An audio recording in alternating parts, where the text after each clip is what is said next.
what you have to do when you want people to work together is try to do work which will bring them together. And so you start off with particular games and exercises. In the Boal structure, the games and exercises are not warm-ups as such. They have a kind of meaning of their own. The first exercise we did was what's called Occupy the Space, which involved people milling around the room trying to fill in all the spaces, and then in turn just looking at each other, and then looking away from each other, and then smiling, and then one half were looking away while the others were looking, and then vice versa, and then we did a sort of nice greeting and people saying hello to each other. And that was quite a good way, I think, of getting people sort of into their bodies and also feeling what it was like not to communicate, and then to be able to be warmer towards people. And I think some of the comments were interesting, that they found it quite stressful to be negative, to look down, not to engage. We had an exercise called 1, 2, 3, where you put them into pairs, and then they have to say 1, and then the other says 2, and then they say 3, and then slowly they swap those numbers for sounds and actions, and it's to get them out of their rectangular space. Quite often people stand very sort of solidly, and it was to get them to be more expressive. And that was quite interesting to watch, because people find it quite difficult to start off with, then gradually got warmed up and were doing more outrageous sounds and gestures.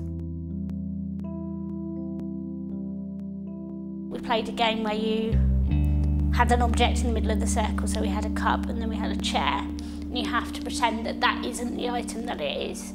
So a cup can be a hat and stuff, so we did those. That was really useful because there was a whole range of activities, but instantly, in fact, you could already see how useful they would be, because we started out with a little bit of sitting down and introduction to the day. And actually, the minute we started moving, you could feel the shift in the dynamic in the room, and that things became more active and everybody became more alive and kind of engaged with each other.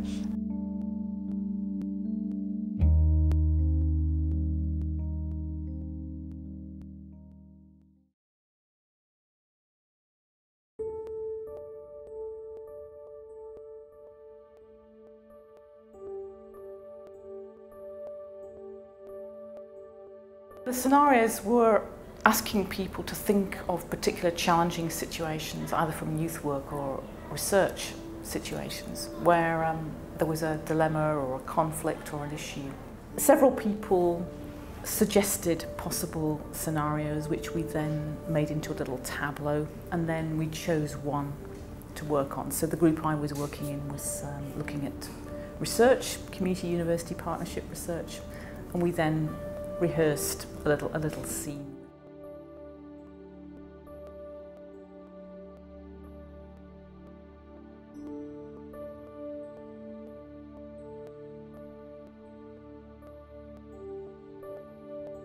It was a meeting of community partners and of academic researchers, and that in the morning there'd been lots and lots of academic talk, and they were starting to get really frustrated. It wasn't what they needed, and they didn't understand a lot of it, and it was quite problematic. And then they left, and it was trying to bring them back and how we'd sort that out. There was an interesting point where Francis said that the researcher who'd been doing the presentation should actually go out with the head researcher and talk to the two community participants. And then one person came in and changed places with one of the community partners, and then came back in and talked to the researcher.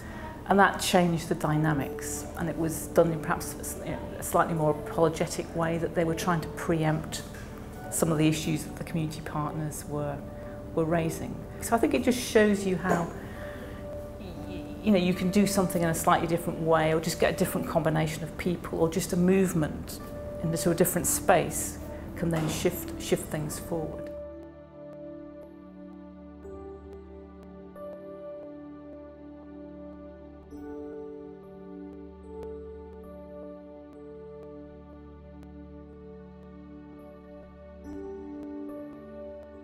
In our group, we got an example where we had an artist coming in to work on a parade for us.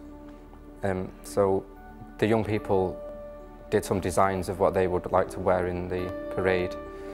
And then the artist came along and he'd already had his own ideas and had designed all this stuff without actually consulting the young people. So when he came into the group, he looked at all the designs that we'd had and was like, well, they're really nice, but I think these would be better. They never got the opportunity to come to some kind of compromise with him because he just would not listen. He wouldn't listen to the young people or the youth worker. When you ask them to make the scenes, it's a transformative moment where you take something from everyday life, put it into a creative context where it becomes theatre, where it then achieves a kind of more than single significance. It becomes a sort of metaphor or something that represents not just the experience of the people doing it, but other people's experience too, even though they may not have experienced being asked to wear dreadful pink clothes on a procession by an authoritative artist. Everybody has had experiences like that.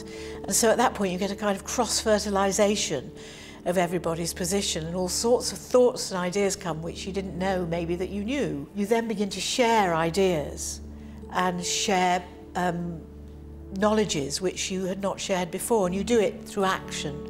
And so you get an exchange between the sort of intuitive and the cognitive, which is really fascinating.